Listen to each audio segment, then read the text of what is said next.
Joining us right now is Cliff Albright, co-founder of Black Voters Matter. Cliff, glad to have you here. Let's talk about this investment. It really, I was having a conversation today with someone, and we were talking about advertising versus spending on the ground. And what I said is, I'll be honest.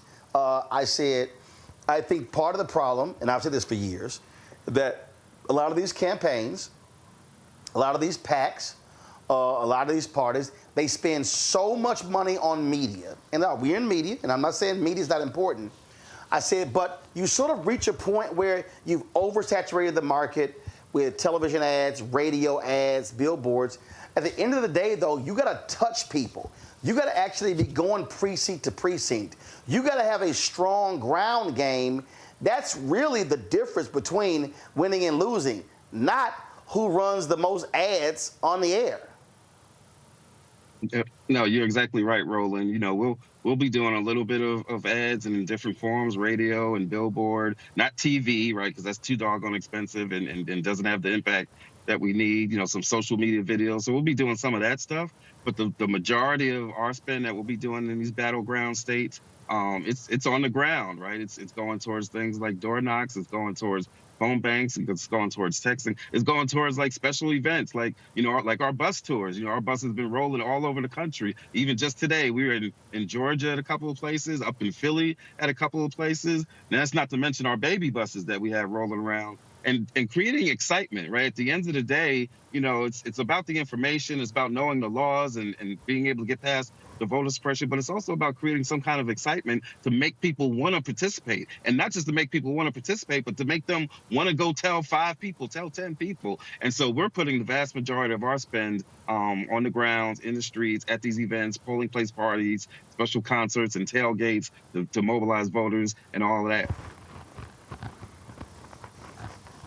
Yeah, I think about 2020, that election being in Georgia for the runoff, and I think about the concerts and the outdoor events. And bottom line is, you had to do it. It was like drive-in movie theaters because everybody were in their cars or sitting outside of their cars.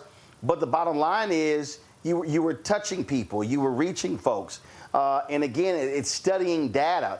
It's looking at precincts and looking at how many people in this precinct voted compared to the previous election, and therefore that gives you a roadmap of how you can actually touch folks and get them out to vote. And it's just old school politicking. On Sunday, I dropped by the folks in Loudoun County. They asked me to go speak to a group that was canvassing a neighborhood before they went out, and that's exactly what they did. That's how people get over the hump. When you start looking at these elections and these polls and how close things are, it's by the margins. And guess what? 300, 400, 500, 1,000, that makes a huge difference in close elections. And that's exactly right. And that's also the reason why you and I have talked about this before, why we don't just do what we do. And when I say we, I want to be clear, we work with a whole bunch of partners. We have over 600 partners across the 25 or so states where we do work, 12 of which are the focus of this spend that we are talking about, right now, this focused battleground spend. And so, but we got partners all over this country. And so when we do this work, when we do our bus stops, when we do door knocks, all of that is being done with these local groups. It's groups that you all know. It's your local neighborhood association. It's your church. Sometimes it's even an NAACP chapter or some other organization. And sometimes it's national partners. Like we'll roll on a bus tour with some of our national partners. And so that's what I mean when I talk about what we do. And we do it in places, not just in urban areas, but also in the rural areas. Because to your point, being able to get an extra 500 votes here in this county, an extra 1,000 votes here in this county, even if we don't wind up winning that county, that collective impact of the urban areas, the rural areas, the mid-sized cities, that's how you change a state. That's how you create a Georgia. That's how we're going to flip North Carolina. That's how we're going to shock people in some of these states where, quite honestly, people are really underestimating. And you said 12 states. Now, of course, the presidential level, they're talking about 7. So what do you see as the battleground states? Yeah, I mean, you were talking about the, the usual battlegrounds for the presidential that you hear about. Of course, you got Pennsylvania and Michigan and Wisconsin and Georgia and North Carolina, but you got some other states that are not only in play, or important because of a presidential contest, but as you know, we got these Senate races, and so we're also putting some of the spend in places like Maryland, right, where we know that we've got a chance to get a black woman senator in addition to Delaware, but Maryland is the one that we have included in this spend. Also, even Florida, like people are sleeping on Florida. There's an opportunity in Florida, and let's be clear.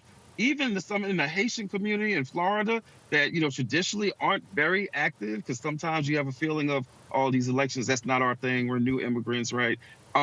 They're up in arms about this Springfield, Ohio stuff. So there's an opportunity to really engage people that haven't been engaged before. So we're looking at Florida, we're looking at Texas even, right? Because at the end of the day, nobody likes Ted Cruz, and so anything's possible. And so and then Ohio, of course, with Sherrod Brown is because as you have often talked about, it does us little good if we get Kamala Harris in there, but we don't have control of the Senate. Right. And even with the filibuster, there's still, we can modify the filibuster, right? Maybe even get rid of the filibuster. There's things that can be done as long as we maintain a real 50 vote margin as opposed to this fake 50 vote that they've had in previous years, because you had two people in Manchin and Sinema that weren't really down with the crew. And so that's what we're looking at, not just the presidential battlegrounds, also the Senate battlegrounds, and a couple of important congressional battlegrounds. Because let's be clear, control of the House could come down to these two new seats in Alabama and Louisiana. So at the end of the day, those black districts or black opportunity districts, those are not safe districts. So if people are sleeping on those two states and those two districts, then that would be a mistake. Indeed, indeed. Cliff Albright, Black Voters Matter, man, we appreciate it. We'll see you on the campaign trail with your one good foot. That's all I need. All I need is one. I can get it done. All right. I will appreciate it. Thanks a lot. All right now.